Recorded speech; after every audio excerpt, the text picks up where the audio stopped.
என்ன செலவு செய்யறப்ப உங்களுக்கு பதறும். இவங்க செலவு செய்வாங்க, அவங்களுக்கு அது இயல்பா இருக்கும், நமக்கு பக்குன்னு இருக்கும். பால் வாங்குறது நான் 10 ரூபாய்க்கு தான் சார் வாங்குவேன். அதுக்கு மேல வாங்க மாட்டேன். அவங்க 1/2 லிட்டர் வாங்கிட்டு வந்துருவாங்க சார்.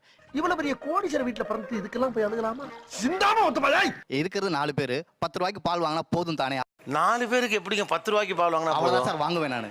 உனக்கு எத்தனை லிட்டர் வேணும், எவ்வளவுக்கு வேணும்? எனக்கு 8 அணாவுக்கு. நான் வீட்டுக்கு வந்து அந்த 10 ரூபாய் பாலை ஊத்திட்டு அதுக்கிடையே அந்த கவர் இருக்குல்ல சார், பால் எவ்வளவு இருந்துச்சு அதுக்கிடையே தண்ணி பிடிச்சிருவேன். உனக்கெல்லாம் போய் ஒருத்தன் பொண்ணு கொடுத்தானே அவனை சொல்லனியா? ஆனா அவங்கள பால் வாங்கிட்டு வர சொன்னா 1/2 லிட்டர் வாங்கிட்டு வந்துருவாங்க சார். ஒரு 1/2 லிட்டர் வாங்கிட்டு வரப்ப உங்களுக்கு எப்படி இருக்கும் மனசுக்கு? எங்க பாருங்க ஐயோ மனுஷனாடா நீங்க எல்லாம். போச்சு 1/2 லிட்டர். அப்பனா இன்னைக்கு வந்து 50 ரூபாய் போச்சு. 5 நாள் 1 வாரம் பால் போச்சு அப்படின்னு பேர்த்தணும் சார் எனக்கு. அவனுக்கெல்லாம் காபி கேக்குதா?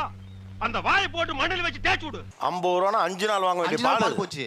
சரி, என் நிலைமை உங்களுக்கு புரியும்னு நினைக்கிறேன் சார். உன் புருஷன் பேர் என்ன?